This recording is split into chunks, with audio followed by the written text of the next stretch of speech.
What if something like 9/11 could happen again?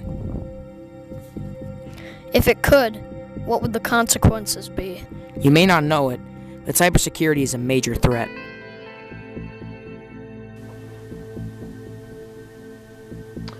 What to do about these cyber threats is a matter of great public debate. Just look at what happened with Edward Snowden and the NSA. Many of us were shocked and appalled at what we learned our federal government and other organizations do in regards to the safeguards of digital information.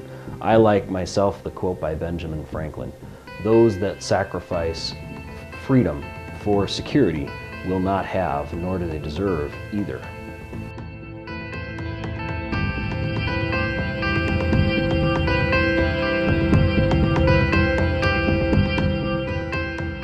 On November 27, 2013, Target stores in the United States faced a major security breach. Criminals hacked into Target's internet credit server, stealing over 40 million credit card numbers. The breach lasted until December 15, 2013, when the attack was finally blocked. This is called identity theft. The number of stolen credit card numbers has increased dramatically over the past 5 years. Even small businesses have faced similar attacks. The threat of cyber attacks is becoming even more dangerous. As we become more reliant on technology, all of us will become more vulnerable to cyber attacks. If we aren't careful, we could be attacked at any moment. Identity theft, cyber theft, and hacking are some of the most common forms of cyber attack. This is a problem that needs to be addressed. There are many threats to consider when evaluating the security of your electronic information. Our job as data security professionals is to keep data both confidential, its integrity intact, and of course then to keep the data available. All threats, when we measure those threats, we measure in that context. A catastrophic event like an EMP or electronic magnetic pulse where that data would be lost compromises all three. The positive and negative impact that would have on our society is also very large. Our society is incredibly dependent, and our dependency on electronic information grows drastically every day. From what we buy, where we go, the jobs that we have, our digital selves, or the information that represent who we are, is largely vulnerable because it's electronic. The positive impact of an event of such a nature would be hard to imagine, but at the same time, I think as we survive threats or exploits of this nature, we as a society grow. We learn from our mistakes, we learn where our weaknesses are, and we strengthen those up.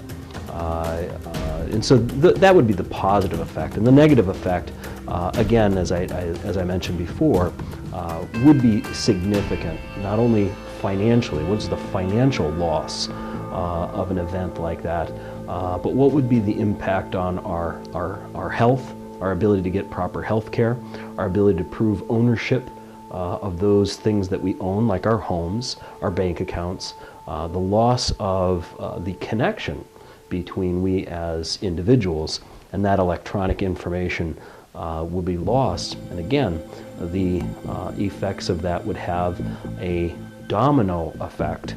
As much as that area would be impacted, many areas across the globe would then feel the effects of that. I don't know if you saw last week in the paper during the Israel-Palestinian conflict, there was an attack, several hundred million, what's called a denial of service attack. And I think that's an example of something that reflects how prolific these attacks are. Let's look at a headline from last week. Sean Waterman in the Washington Times has this story. Israel faces attacks on the cyber front. As news was watching what was happening in Gaza, Israel, there was this also happening. As Israeli artillery and aircraft relentlessly pound Gaza, Palestinians and their supporters are trying to strike back in cyberspace. Does the evidence actually point to potential cyber warfare, or are the media and government officials overly hyping the threat? Well, to help us answer this question, we're going to bring in Jerry Brito, the director of the Technology Policy Program at George Mason University, who has studied cybersecurity extensively. Thanks for joining us today, Jerry. Thanks for having me. You're very welcome. Well, in an op-ed piece you wrote on Wired, you said, quote, "Evidence that cyber attacks and cyber espionage are real and serious concerns is not evidence that we face a grave risk of national catastrophe," end quote. So does this mean that you think the cybersecurity threat is being overblown? I do. It's a very serious threat, and we should take it seriously. But what you hear oftentimes from members of Congress, from agency heads who are looking to have cybersecurity legislation passed, is that without legislation, we will see a Pearl Harbor attack type attack. We will see a 9/11 type attack, and oftentimes they'll say that cyber weapons would have the same destructive capacity as WMDs or nuclear weapons, and that they pose an existential threat to the country.